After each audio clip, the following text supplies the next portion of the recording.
everybody. So normally this broadcast is at 1 o'clock on Mondays, but I had to make a special exception today, this week, just because there's a live stream training that I'm part of for the next 3 days, and I'm not able to broadcast at 1 o'clock. So I'll see you again next week at 1 o'clock, but for now, surprise, I'm broadcasting at 11. Welcome to this series that I'm doing on universal law. So this is a series where we focus on making a distinction between truth, universal truth, and circumstances, conditions. So the conditions that we face, the circumstances in which we find ourselves, and how that can have an effect on us, and learning how to distinguish between that and what's actually true always, which is universal law. So universal law is always true, has always been true, and always will be true. And this is what we can lean into, no matter what our circumstances are, but particularly when our circumstances are very challenging, as they are right now. So instead of giving our power over to circumstances and letting them overwhelm us, we have a choice. And that choice can be to lean into universal law and to align ourselves with that. And when we do that, life actually becomes easier. So last week we talked about the law of thinking. So just to summarize that really quick, in case you missed it, or if you did miss it, these are all recorded, and I put them on my Facebook page, which is Claire Lautier, Life Mastery Consultant, if you want to check it out there. But let's summarize what we talked about last week. So last week, the law of thinking. So the law of thinking essentially states that everything is created twice. So first, something has to be a thought before it can become a thing, before it can appear in the material realm, okay? And so it just essentially, it means our thoughts create our results, right? And thought has form. Thought has form. When you think of something, you already possess that thing in its form as a thought. So thought has a more subtle form than things in the material realm, but it is a form nonetheless. And everything that exists in this material world has to first be a thought. There's no way that it can be otherwise. So everything is a thought before it can become a thing. This is extremely powerful knowledge to have and to deeply realize, because then you start to realize that the thoughts you dwell on are the ones that create your reality, whether you're dwelling on them consciously or unconsciously. We talked about being impeccable about our thoughts. In other words, really being vigilant about the thoughts that we think and noticing how those thoughts create our reality. And we looked at 4 questions to help us notice what we're noticing. The first question was, what do my words reveal to me about my thinking? What do I say that actually reveals to me what I really think about things? The other question was, what's the story that I'm telling myself about who I am and what I'm capable of? This is a story that I tell myself and that I tell other people over and over again. And it's a self-fulfilling prophecy. Third question was, what am I feeding my mind with? What's feeding my mind? What do I engage with and fill my mind with in terms of media? The news. What am I watching on television? What am I reading? And then finally, what kind of conversations am I engaging in? And what am I making agreement with in those conversations? All of these things help us to notice what we're noticing about ourselves and about ultimately our vibration, what we're transmitting to the universe. And that is what's creating our reality. So we talked about practical steps to eliminate the thoughts that are not helping us, that are not creating a life that is more free, more full, more expanded, more graceful, more easeful. And we looked at practical steps to focus on thoughts that we do want. So if you were with me last week, I invited you to choose 2 actions to support impeccable thinking, to eliminate one thing and to add another thing. If you were here on this conversation, and if you actually followed through with that, I would love to know in the comments, what is something that you eliminated and something that you added to support your thinking? You can chat that in, and I would love to see it. So today we're going to move on, and we're going to talk about the law of supply. The law of supply. Now, here are some key concepts with the law of supply. Number 1, agree only with abundance. Agree only with abundance. Make no agreement with lack. Make no agreement with lack. Become that which you are seeking. I'm going to explain all of these a bit more fully. And always be grateful, but never satisfied. And the last thing that we're going to look at today is the fact that demand always precedes supply. And what does that mean? Okay, so let's start with the law of supply, agreeing only with abundance. So we live in an abundant universe, and that is truth with a capital T. Again, this series is about making the distinction between truth and facts. Truth is always true. Facts change all the time. We cannot allow ourselves to be determined by facts, by circumstances, by conditions, by situations. The best thing for us to do is align with truth. So the truth is we live in an abundant universe. Now I know that may be hard for us to believe when we look around the world, but the inequalities that we see in the world are a question of level of consciousness and distribution. And so those belong to the world of facts and circumstances and conditions. The truth is that we live in an abundant universe. We are abundance itself. Our nature is abundance, and abundance is the most natural thing in the world. Just look around you, look at nature, look at anywhere that human consciousness is not interfering, and you will see abundance, that nature produces far more than what we need, always, far more. And our task is to align our thoughts with this truth.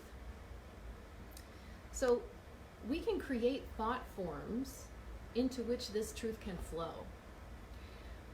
So our task is really to unkink the hose that we have, unkink our own hose to the flow of abundance, because abundance is there. It's constantly trying to reach us all the time, but with our thinking, we've got a kink in the hose. You know, we see lack and we make agreement with that, and when we do, then the abundance that's natural everywhere, it has a much harder time reaching us.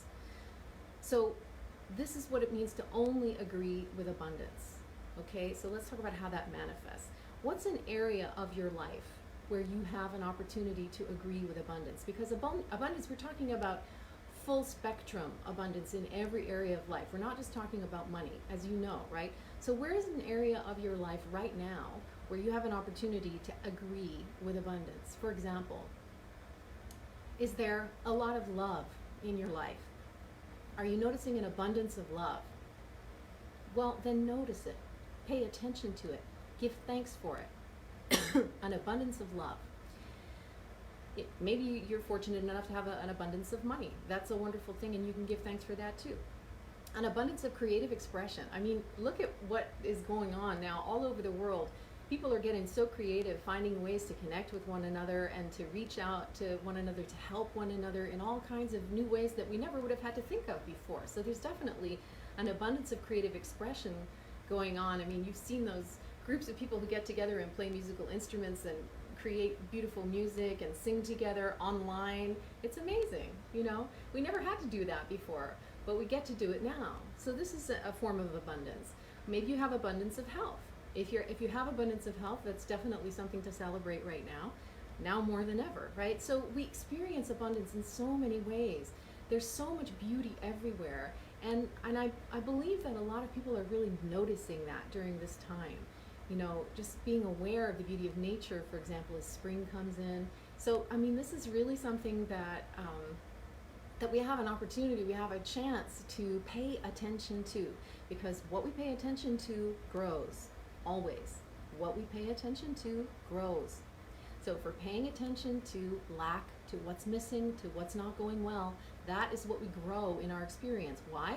Because we live in an abundant universe. The universe is so abundant that it multiplies everything that we place our attention on. This is proof.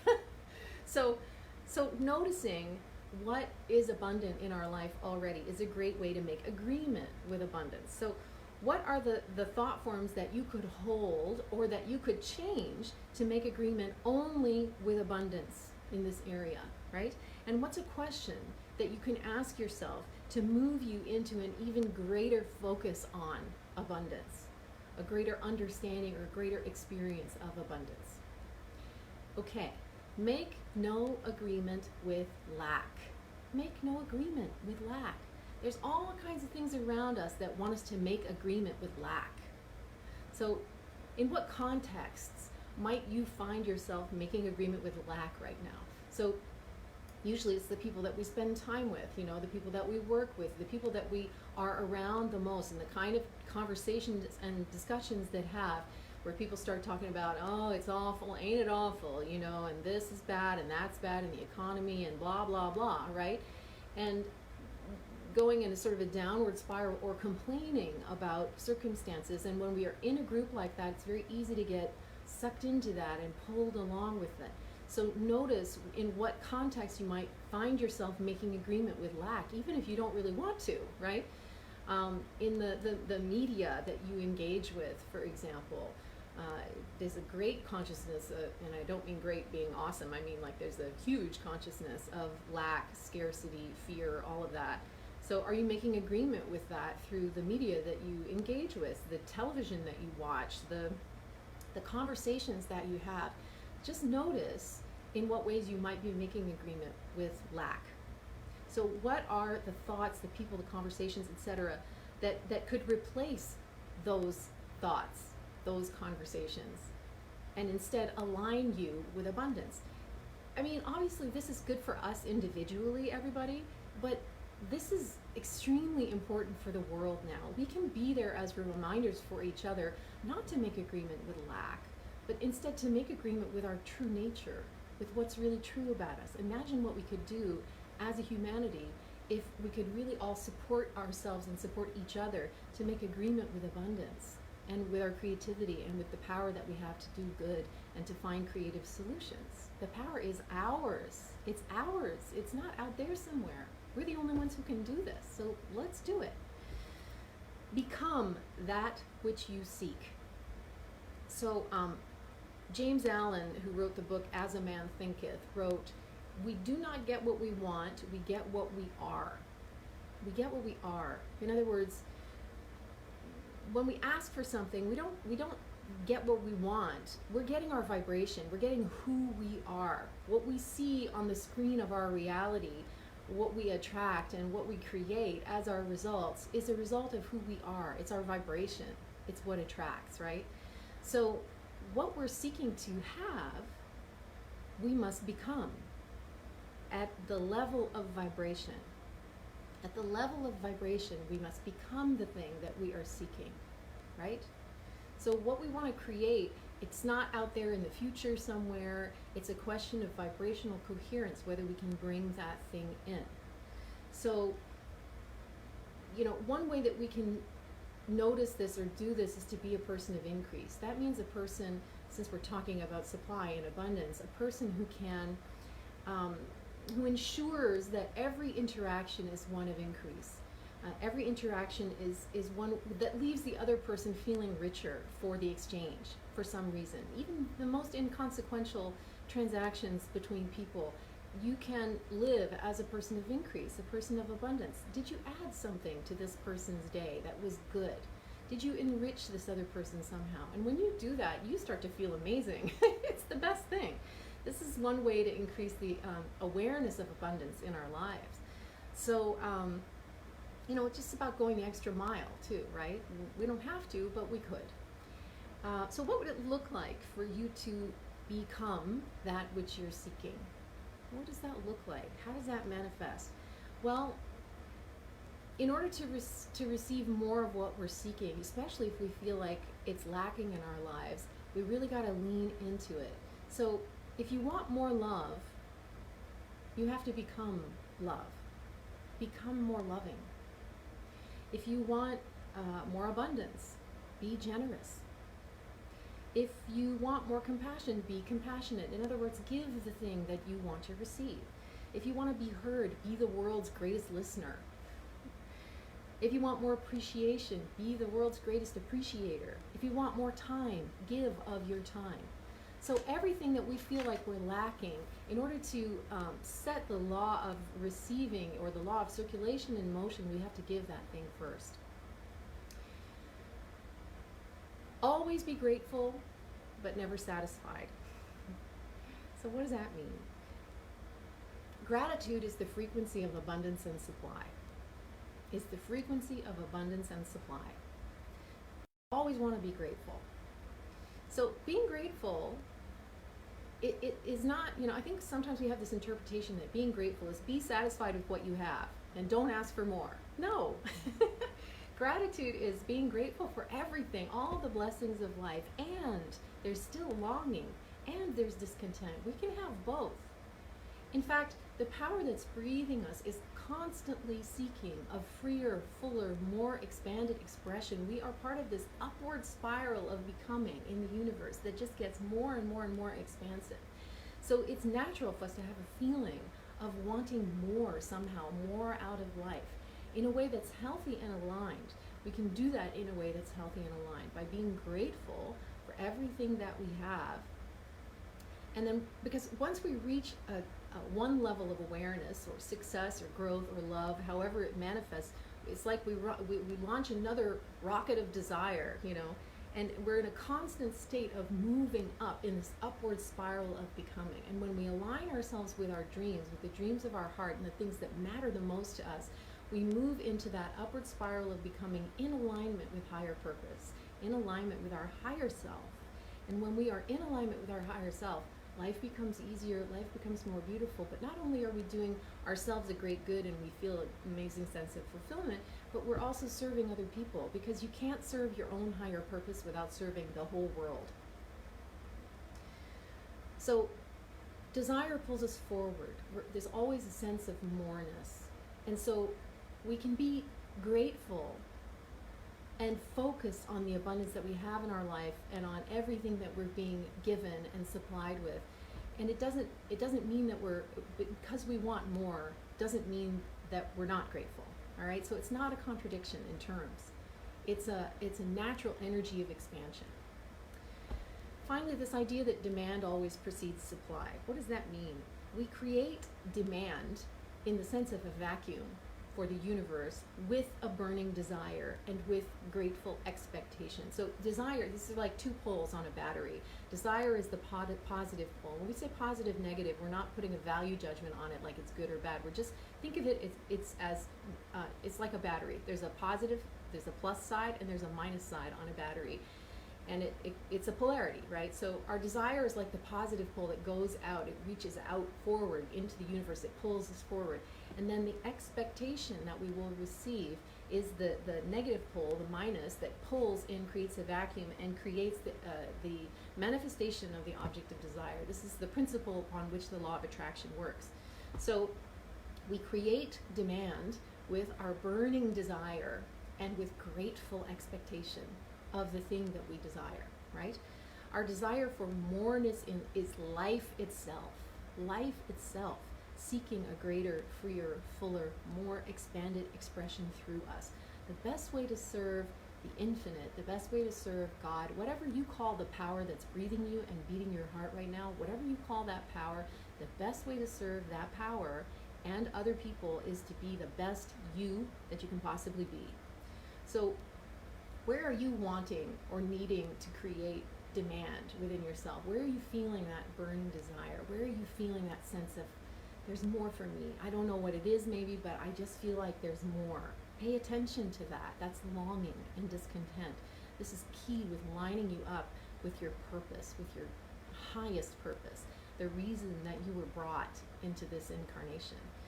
And then where's the opportunity for you to pay attention to that and to align with it and to bring forth an existence, an experience that is in alignment with that higher purpose. So going forward, I would ask you guys to be, if you're curious about this, to ask yourself, well, what's one area of your life where you have an opportunity to align with abundance, where you may previously or up until now have been aligning with lack? So where have you been aligning up until now with lack, maybe unconsciously, maybe you didn't realize it, where you could instead be aligning with abundance? So lean into that area, whatever that area is, and become that which you seek. Become that which you're seeking. So if money's tight, lean into the area of giving. How can I give? How can I, if ideas are, if you're not feeling creative, Lean into the area of your creative expression, right? How can I help somebody else to be creative? How can I help somebody else to find solutions? So pose a question to the universe that asks for greater abundance than you thought possible, let's say, in any area of life. And ask a big question. How can I align? How can I align with greater abundance in this area? And listen for the answers that you're going to get. Listen for the answers, listen for the solutions, and actually write them down. Because if we just let them go, it's like it never happened. Ask a question. How can I align with more abundance in this area, whatever that area is for you? And then listen. Get quiet and listen for the answers. You're going to get something. It may not be right in that moment, but you're going to get something. Write it down and then take action on it. You have to close the circuit by taking action. All right? And when you do that, you're going to set a cycle in motion. This is part of the cycle. So you ask a question, how can I align with greater abundance in this area? Listen for the answers. When you receive answers, intuitions, nudges, inspirations, ideas, write it down and then take an action step based on what you receive. You're going to see that does something magical in your life. Okay, well, that's the teaching for today, the law of supply. I hope that you received value from it. I just want to wish and send everyone so much love and support. This is such a magical time. We have such a great opportunity here to transform ourselves and to support each other to transform ourselves and to transform the world. Let's take advantage of it. And let's remember that there's truth and there are facts. Don't get sucked in by the facts. You stay in alignment with the truth. Abundance is everywhere. Solutions are everywhere. And together we can find them. All right, lots of love. See you next week at the usual time, which is 1 o'clock. Okay? Bye.